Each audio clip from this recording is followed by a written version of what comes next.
Donc,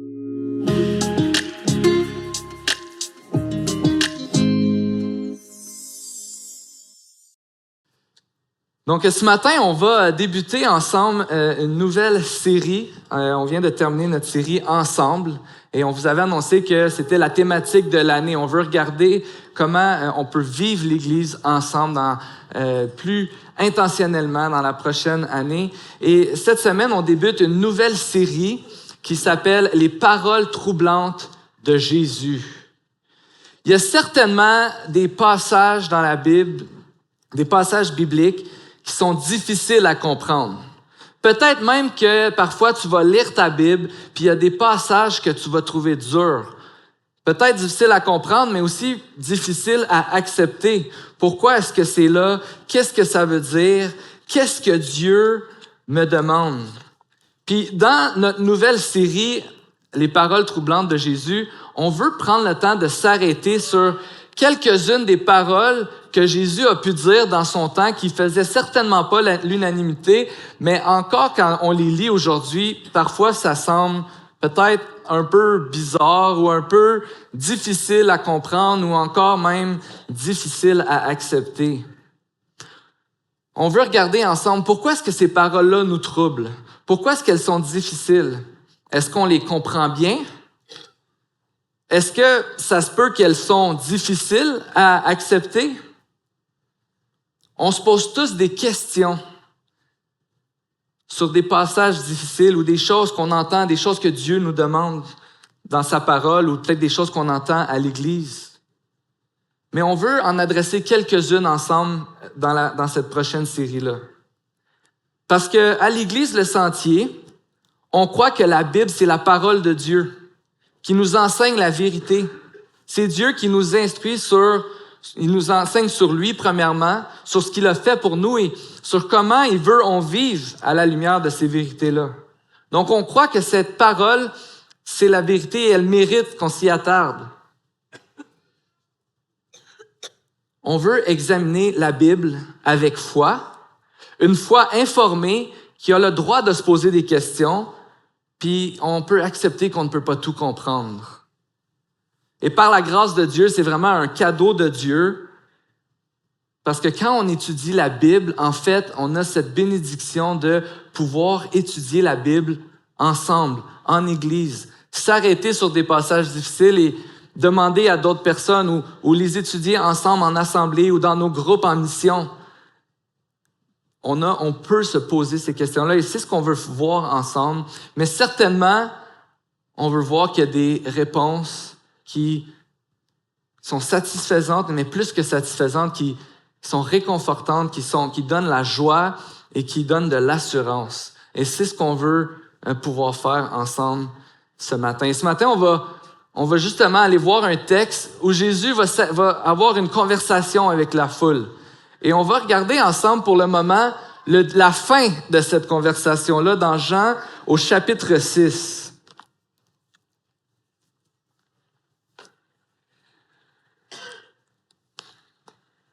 Jean au chapitre 6, et je vais lire les versets 60 à 66.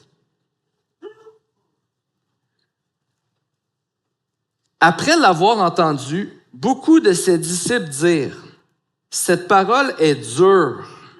Qui peut l'écouter? » Jésus savait en lui-même que ses disciples murmuraient à ce sujet. Il leur dit: « Cela vous scandalise? Si vous voyez le Fils de l'homme monter là où il était auparavant, c'est l'Esprit qui fait vivre, l'homme n'arrive à rien. Les paroles que je vous dis sont esprit et vie. Mais il y en a parmi vous quelques-uns qui ne croient pas. » En effet, Jésus savait dès le début qui étaient ceux qui ne croyaient pas et qui était celui qui le trahirait. Il ajouta: « Voilà pourquoi je vous ai dit que personne ne peut venir à moi, à moins que cela ne lui soit donné par mon Père. » Dès ce moment, beaucoup de ses disciples se retirèrent et arrêtèrent de marcher avec lui. Donc ce matin, on va regarder cette conversation que Jésus vient d'avoir avec la foule. plusieurs de ses disciples, c'est-à-dire des gens qui le suivaient partout où il allait. Ils entendaient son enseignement, ils étaient instruits par lui, ils le voyaient faire des miracles. C'est des gens qui marchaient avec Jésus dans son ministère. Et là, Jésus vient d'avoir une longue discussion avec la foule, avec certains de ses disciples-là. Et puis, il le questionnait. Il le questionnait sur ce qu'il faisait. Puis plusieurs des gens qui étaient là n'aimaient pas ce qu'ils entendaient. Ils trouvaient que les paroles de Jésus étaient dures, étaient plutôt troublantes. Et pas parce que c'était difficile à comprendre. On voit qu'ils comprennent effectivement ce que Jésus est en train de leur dire. On va voir ça ensemble ce matin. Mais ils avaient de la difficulté à croire, à accepter ce que Jésus essayait de leur dire.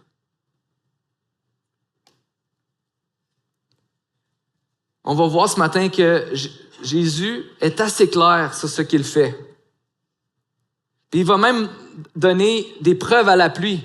Il va leur dire qui il est, il va leur dire qu'est-ce qu'il est venu faire, puis il va même leur pointer vers des preuves qu'il va leur donner. Mais la foule, plusieurs d'entre eux vont finir par le quitter, par s'éloigner de lui, parce que tout d'un coup, ça devenait trop difficile à entendre. Qu'est-ce qui a bien pu les troubler à ce point? Eh bien, dans l'Évangile de Jean, au chapitre 6,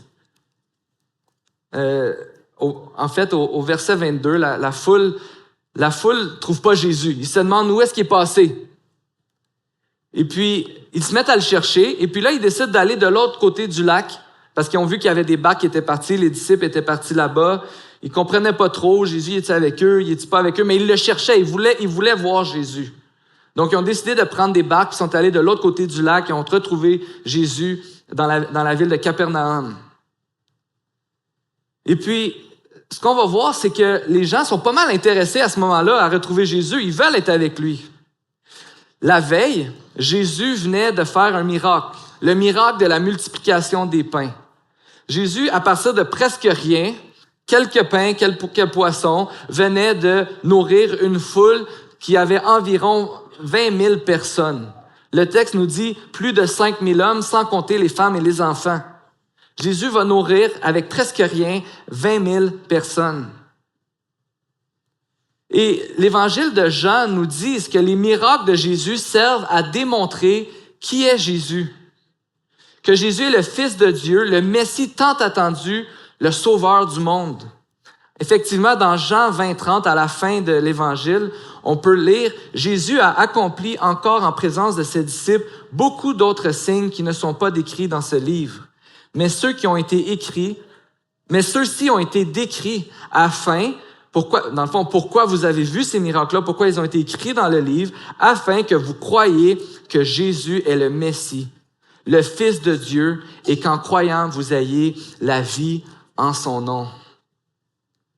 Donc, les miracles de Jésus sont révélateurs de qui Jésus est. La multiplication des pains, c'est un miracle de création. Jésus crée plein de pains à partir de rien. C'est pas comme les gens ne pouvaient pas se dire « Hey, il y a sûrement un truc dans ce qu'on vient de voir, dans ce qui vient de se passer. » Non, c'était clair que Jésus venait d'opérer un miracle qui était en réalité impossible. C'est impossible de créer quelque chose à partir de rien. C'est pas un truc qu'on peut faire, c'est pas une formule qu'on peut dire. Jésus a créé de la nourriture à partir de rien. Il n'y a pas beaucoup de façons d'expliquer ce miracle-là autrement que de dire que Jésus venait de faire l'impossible. À moins que tu sois capable de créer à partir de rien. Qu'est-ce que ça l'annonce sur la personne de Jésus? Jésus est en train d'annoncer à la foule, à tous ceux qui sont là, « Je suis le Dieu de l'impossible. Je suis celui qui peut faire à partir de rien, qui peut faire vivre, qui peut donner la vie, qui peut donner des choses, qui peut créer des choses à partir de rien. » Donc, par la multiplication des pains, Jésus leur a enseigné comme le pain que je vous ai donné quand vous avez faim, lors de la multiplication des pains. Mais là, il est en train de leur dire, puis il commence cette discussion-là avec eux. Maintenant, sachez que je peux vous donner un pain qui va vous permettre d'avoir la vie éternelle. Un pain où vous allez plus jamais avoir faim. Mais Jésus va leur dire, vous me cherchez parce que vous avez faim. On le lit au verset 26. Jésus leur répondit, en vérité, je vous le dis, vous me cherchez non pas parce que vous avez vu des signes, mais parce que vous avez mangé du pain et que vous avez été rassasiés.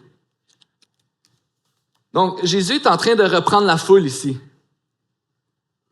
Parce qu'il est en train de leur dire, vous me cherchez non pas parce que vous vous intéressez à moi, mais parce que vous avez reçu une bénédiction puis vous en voulez encore. Vous êtes intéressés par la bénédiction, mais pas par celui qui donne la bénédiction.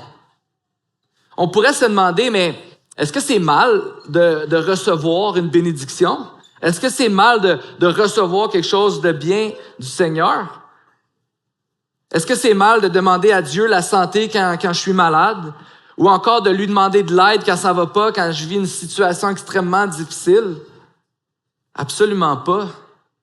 Jésus les reprend pas parce qu'il leur a donné du pain, parce qu'il leur a fait du bien. C'est lui qui leur a donné ça. C'est lui qui, dans toute sa bonté, qui a vu la foule qui avait faim, puis il les a nourris par amour pour eux. Mais ce que ce miracle-là servait entre autres à faire, et ce que ça aurait dû produire dans leur cœur, c'est de se poser la question, mais c'est qui cette personne-là qui est capable de créer de la nourriture à partir de rien? Et là, Jésus veut les enseigner sur, mais qui il est? Donc Jésus les reprend pas parce qu'ils veulent être bénis par Dieu, mais parce qu'ils sont pas vraiment intéressés à la personne qui donne la bénédiction. On va continuer à lire au verset 27. Jésus va leur dire maintenant, travaillez non pour la nourriture périssable, mais pour celle qui subsiste, pour la vie éternelle, celle que le Fils de l'homme vous donnera. Car c'est lui que le Père, Dieu lui-même, a marqué de son empreinte. Et lui dire, que devons-nous faire pour accomplir les œuvres de Dieu? Qu'est-ce qu'on doit faire pour accomplir les œuvres de Dieu? Jésus leur répondit, l'œuvre de Dieu, c'est que vous croyez en celui qui l'a envoyé. Et là, ils vont leur poser une drôle de question. Rappelez-vous, il vient de faire la multiplication des pains. Quel signe miraculeux fais-tu donc, lui dirent-ils, afin que nous le voyions et que nous croyions en toi? Que fais-tu? Nos ancêtres ont mangé la manne dans le désert. Comme cela est écrit, il leur a donné le pain du ciel à manger. Jésus leur dit, en vérité, je vous le dis, ce n'est pas Moïse qui vous a donné le pain du ciel, mais c'est mon Père qui vous donne le vrai pain du ciel. En effet, le pain de Dieu, c'est celui qui descend du ciel et qui donne la vie au monde. Ils lui dirent alors, Seigneur, donne-nous toujours ce pain-là. Et c'est vraiment intéressant parce que la conversation va nous démontrer qu'encore une fois, ils sont en train de demander à Jésus, mais donne-nous un pain qui va nous bénir pour toujours, qui va nous enlever la faim, qui va nous enlever de nos soucis. Mais ils ne se soucient pas plus de qui est Jésus. Ils comprennent encore que Jésus va leur donner une bénédiction physique qui va les rassasier, une bénédiction spirituelle, une bénédiction sur le moment, maintenant. Ils sont comme en train de dire, bénis-nous Seigneur, on est prêt à recevoir ton abondance. Mais là, Jésus va leur donner la réponse. Il va leur dire de quel pain il s'agit. Il ne pourra pas être plus clair que ça.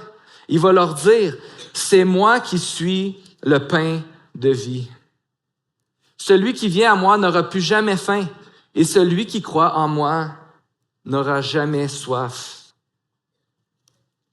Jésus est en train de leur expliquer le miracle de la veille. Si je suis capable de créer de la nourriture à partir de rien, eh bien, sachez que je suis capable de vous donner la vie éternelle. À partir de ce moment-là, dans le discours, Jésus va parler une bonne dizaine de fois que ce qu'il veut faire avec eux, c'est de leur donner la vie, que tous ceux qui vont croire en lui vont avoir la vie éternelle.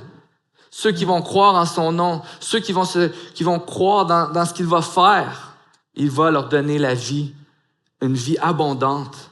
Il va les bénir bien plus abondamment que le pain qu'ils demandent. Mais pour la plupart d'entre eux avec qui Jésus s'entretient, ça n'a plus de sens. Là, ils ne sont plus en train de voir le miracle ou la bénédiction que Jésus a fait. Le texte va même nous dire que là, ils disent, OK, lui vient de dire que c'est le pain de vie, c'est le pain qui donne la vie. Pourtant, c'est juste Jésus, le fils du charpentier, un gars qu'on connaît, le bien ordinaire. Il n'a pas le droit de dire ça, lui, qu'il donne la vie. Il ne serait pas capable de faire ça. Puis il faut comprendre que c'est scandaleux, surtout pour les Juifs qui sont comme... Il y a quelqu'un ici qui est un être humain qui se prend pour Dieu. Donc, ils comprennent dans ce sens-là que Jésus est en train de se faire Dieu. Puis ils sont scandalisés. C'est comme si, tant qu'il nous donne ce qu'on veut, tant qu'il nous dit ce qu'on veut entendre, on va l'accepter. Mais là, c'est trop. Ils ne peuvent plus l'accepter. Et j'aimerais ça qu'on puisse se poser cette question-là ce matin. Une question simple, mais une question vraiment importante pour chacun d'entre nous. Une question qu'on a besoin de se poser régulièrement. C'est pas comme une question qu'on va répondre une fois, puis ensuite on met ça sur les tablettes, puis c'est terminé. Non, une question qu'on a besoin de se poser régulièrement. Est-ce que Jésus est assez? Est-ce que Jésus est assez? Est-ce que Jésus est suffisant pour toi ce matin? Prends le temps d'y penser 2 minutes. Si tout ce que tu avais dans le monde présentement, tout ce que tu n'avais rien d'autre, tout ce que tu avais présentement dans le monde, c'est Jésus. Est-ce que ça serait suffisant pour toi? Est-ce que tu serais content avec ça? Si tu perdais la santé, si tu perdais ton emploi de rêve sur lequel tu travailles depuis des années, si tu vivais une situation tragique et tu perds quelqu'un que tu aimes vraiment beaucoup, si tu vis une grosse malchance dans ta vie présentement puis que tu perdais beaucoup d'argent d'un coup, est-ce que Jésus est assez?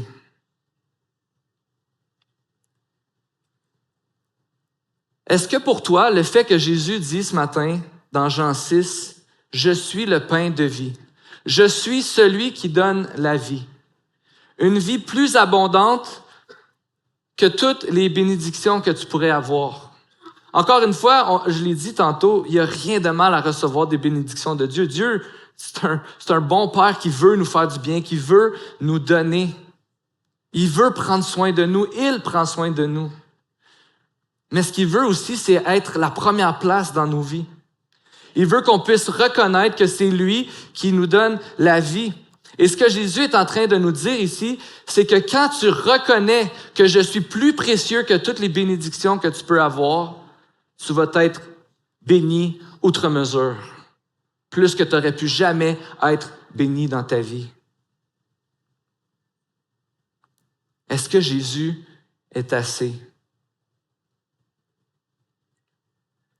La question est vraiment importante pour chacun d'entre nous. Parce que si la foule, dans cette histoire, n'arrive pas à désirer Jésus plus que le pain qu'il donne, ce que Jésus nous dit est important. Il nous dit qu'il nous a donné, ce qu'il lui nous donne est immensément meilleur que le pain physique, que la bénédiction. Ce qu'il a à nous donner, c'est lui. Ce qu'il a à nous donner, c'est la vie éternelle avec lui. Ce qu'il a à nous donner, c'est une paix qui dépasse nos circonstances, une joie qui va plus loin que nos tristesses, il nous donne une paix qui va nous permettre, même dans les moments difficiles, même dans les moments tragiques, de dire « Jésus, je t'ai et je goûte que tu es assez, que tu es suffisant pour moi. Parce que c'est toi qui me donnes la vie. La vie maintenant sur cette terre, une vie remplie d'une connaissance, d'une réalité différente, de savoir que Dieu est avec moi malgré tout, que Dieu est avec moi quand ça va bien et quand ça va mal. Dieu est avec moi. Dieu est là et il me donne la vie. Mais il nous dit aussi, quand il nous promet la vie, il nous dit aussi, la vie que tu vis présentement, c'est une infime partie de la vie éternelle que tu vas vivre. Pas pour qu'on soit là et qu'on dise « OK, ben c'est correct d'abord, j'aimerais pas ma vie sur terre, mais au moins ça va durer un petit bout, puis après ça, je vais aimer ma vie au ciel pour toujours. » Non, Dieu nous permet de voir l'ensemble de notre vie puis de constater qu'on est là à apprendre à le connaître, à apprendre à l'aimer, à apprendre à le servir, malgré les circonstances, avec cette espérance puis cette attente qu'un jour, on va être libéré de toute mal, toute détresse, et on va être infiniment béni à apprendre à le connaître pour toute l'éternité. Et c'est ce que Jésus est en train de nous dire.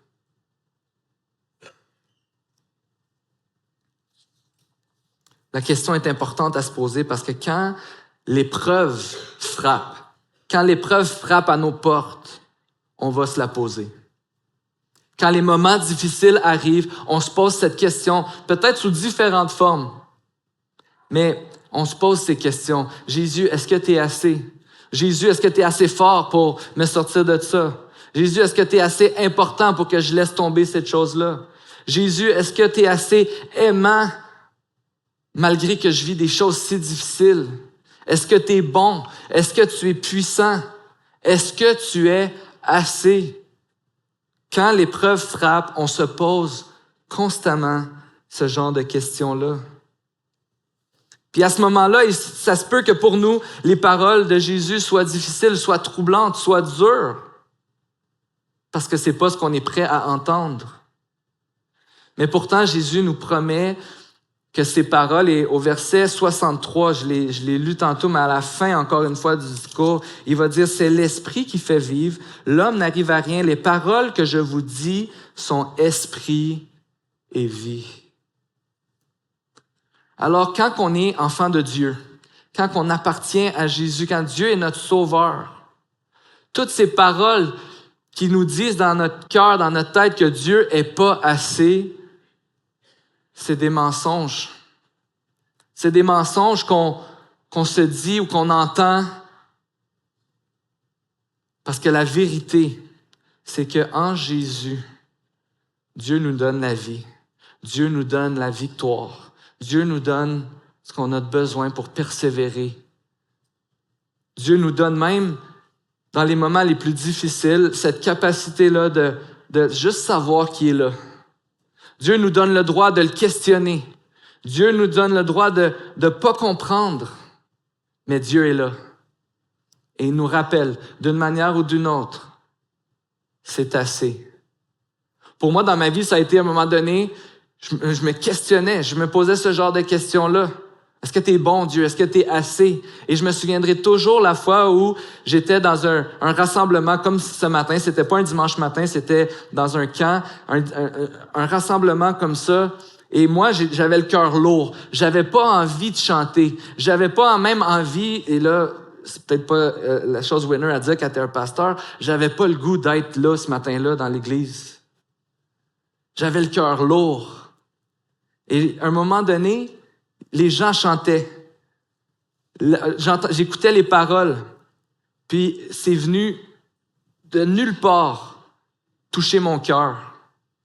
Puis le chant qui jouait était là, devenait comme une prière. Puis c'est moi qui parlais à Dieu. Mais c'est comme si quelqu'un le faisait à ma place parce que j'avais pas les forces. Je chantais juste, je lisais les paroles du chant et je donnais ça à Dieu. C'est venu toucher mon cœur. Et à ce moment-là, alors que j'entendais les gens chanter, alors que j'entendais les gens adorer Dieu, j'ai eu cette paix-là dans mon cœur, dans un moment difficile, dans un moment troublant où les paroles de Jésus sont venues me dire, je suis là, je suis assez, je suis avec toi. Et ça, c'était les vérités de sa parole. Les paroles de Jésus parfois sont troublantes parce qu'elles ne sont pas ce qu'on veut entendre. Mais ce qu'on voit ici, ce que Jésus est en train de faire tout au long de cette conversation, et le chapitre a 70 versets et plus, donc on ne pourra pas tout le lire ce matin, mais je vous invite à aller le lire à la maison. On voit que Jésus n'est pas dur. Les gens disent que tes paroles sont dures, mais Jésus passe son temps à simplement leur dire à quel point il est la vie. Il est celui qui donne la vie et je veux que vous ayez la vie. Et quand on lit le chapitre, on a cette impression-là que c'est comme Jésus dit quelque chose, puis les gens deviennent de plus en plus fermés, de plus en plus pas intéressés à cheminer avec lui jusqu'au moment où ils vont partir. On aurait l'impression, on se dit, coudonc, Jésus, tu n'aurais pas pu leur dire quelque chose de plus doux, différent, tu n'aurais pas pu leur donner, je sais pas, un autre miracle de pain pour qu'ils se rappellent que tu l'as fait la veille. Mais Jésus leur dit simplement la vérité, une vérité qui peut transformer leur vie tout entière. Et puis, ils refusent de croire en lui. Parce que ce n'étaient pas les paroles qu'ils voulaient entendre.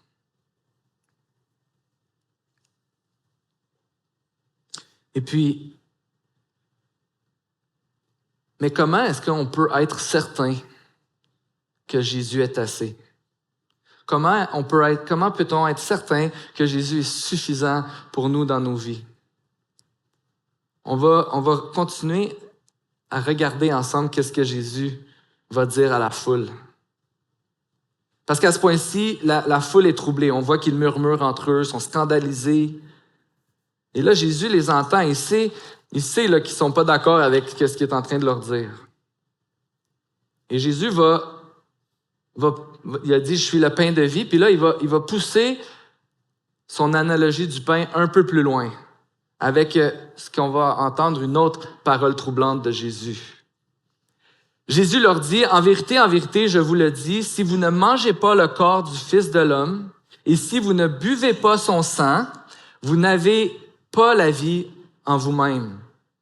Celui qui mange mon corps et qui boit mon sang a la vie éternelle. Et moi, je le ressusciterai le dernier jour. En effet, mon corps est vraiment une nourriture et mon sang est vraiment une boisson. Celui qui mange mon corps et qui boit mon sang demeure en moi, et moi, je demeure en lui. Tout comme le Père est vivant, qui est vivant m'a envoyé, et que je vis grâce au Père, ainsi celui qui me mange vivra grâce à moi. Voilà comment est le pain descendu du ciel. Il n'est pas comme la manne que vos ancêtres ont mangée. Eux sont morts. Mais celui qui mange de ce pain vivra éternellement. Je ne sais pas si vous saviez ça, mais les premiers chrétiens ont été accusés de cannibalisme. Les gens entendaient les chrétiens dire qu'ils mangeaient le corps, qu'ils buvaient le sang. Puis on se disait que dans cette nouvelle secte-là, les gens mangent du monde. Mais ça, c'est de la faute à Jésus. Mais ce qui est quand même intéressant, et ici, vous voyez comme c'est Jésus qui se présente comme étant celui, encore une fois, c'est dans cette analogie qu'il est en train d'expliquer, où il dit, c'est moi qui ai la vie, c'est moi qui donne la vie. Encore avec le fait que vous avez mangé du pain, vous aviez plus faim, mais si vous me mangez, vous n'allez plus avoir jamais faim, vous allez toujours vivre. Et Jésus est en train de parler ici de ce qui va se passer jusqu'à aujourd'hui, quand les gens vont manger le pain et boire de la coupe, du pain puis du jus de raisin, pour ceux qui sont ici pour la première fois ce matin. Donc, les chrétiens qui mangent ensemble le repas du Seigneur en souvenir de Jésus, de ce qu'il a fait, de ce qu'il a donné la vie. Donc, si on revient à la foule, bien qu'ils ne comprennent pas tout à fait ce que Jésus est en train de dire, ils semblent comprendre que Jésus leur dit ça parce que Jésus est en train de leur dire « c'est moi qui donne la vie ». Ils comprennent ce fait-là. Ils comprennent assez cette analogie pour comprendre que Jésus est celui qui prétend donner la vie. Et ce qui est troublant pour eux, c'est pas La foule n'est pas en train de se demander en ce moment, est-ce que Jésus est en train de nous encourager à devenir des cannibales? Ils comprennent que ils comprennent pas trop ce que Jésus dit exactement. Ils acceptent certainement pas ce qu'il dit. Mais ce qu'ils comprennent, c'est que par cette image-là, Jésus est en train de dire, c'est moi qui donne la vie. Et c'est ça qui les trouble. Donc, les paroles de Jésus sont troublantes parce qu'elles sont pas toujours ce qu'on veut entendre, mais aussi, et ici c'est ce qui se passe dans ce passage, parce qu'elle nous dicte les bases de la foi authentique. Elle nous dit ce qu'on doit croire. Les paroles de Jésus nous disent qu'est-ce que la vérité? Qui est-ce qui peut réellement donner la vie? Qui est-ce qui peut vraiment sauver notre vie? En qui est-ce qu'on a besoin de mettre toute notre confiance? Et c'est ça qui trouble les gens qui l'entendent. Jusqu'à ce miracle, les gens se disaient, ouais, Jésus, il fait quelque chose de vraiment bien, mais là, il nous dit qu'il faut qu'on croie en lui. Donc là, il est comme en train de redéfinir la foi pour eux. Il est en train de leur dire que c'est lui le Messie. Mais eux n'arrivent pas à y croire. Et Jésus va leur dire, même au verset 62, « Cela vous scandalise, que j'ai dit qu'il faut vous manger mon corps et boire mon sang. Mais si vous voyez le Fils de l'homme monter là où il était auparavant, vous saurez que ce que Jésus est en train de leur dire, si vous saviez d'où je viens, vous saurez que j'ai le droit et que j'ai le pouvoir de dire ce que je suis en train de dire en ce moment. » Donc, Jésus est en train de dire, de déclarer que ces paroles sont troublantes parce qu'on a du mal à croire, parce quand on est incapable de croire qui il est et ce qu'il fait, ces paroles sont trop dures. Mais si tu savais qu'il est le Dieu Tout-Puissant qui règne depuis toujours, qui était élevé à la plus haute place avec Dieu, qui règne dans le ciel depuis toute l'éternité, qui est le roi des rois, qui est capable de créer, de donner la vie, celui qui a créé le ciel et la terre, qui a tout fait, ça ne serait pas étonnant pour toi que je te dise que je donne la vie éternelle. Mais, donc, les paroles de Jésus sont dures à croire sont troublantes, puisqu'on a de la difficulté à croire qui il est et ce qu'il a fait. Croire en Jésus, c'est de dire oui au fait que Jésus dit « Je suis le chemin, la vérité, la vie. Je suis la vérité qui donne la vie. » Donc, comment savoir que Jésus est assez? Comment croire qu'il est vraiment celui qui donne la vie pour toujours? Une vie qui me donne de la paix dans les circonstances difficiles. Comment croire que dans les moments difficiles de ma vie, je peux dire « Oui, Jésus, tu es assez. » Comment avoir la certitude dans notre cœur que ce que Jésus dit, c'est vrai? Eh bien, parce que Jésus a été élevé à nouveau. Parce que Jésus nous a montré qu'il règne avec puissance. Non seulement on voit dans l'évangile de Jean tous les miracles, comme on voit ici le miracle de la multiplication des pains, et plein d'autres miracles, guérisons que Jésus va faire dans les évangiles.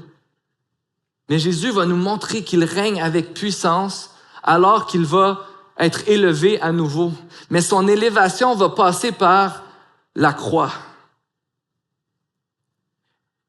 Et à la croix, Jésus va mourir. Et si Jésus meurt et que tout s'arrête là, c'est fini, on ferme les livres, on n'est pas ici ensemble ce matin. Mais à la croix, Jésus va mourir. Une mort qu'il ne méritait pas. Jésus a vécu une vie parfaite sans jamais désobéir à son Père, sans jamais se détourner des paroles que Dieu lui avait données. Il a obéi en toutes choses à Dieu.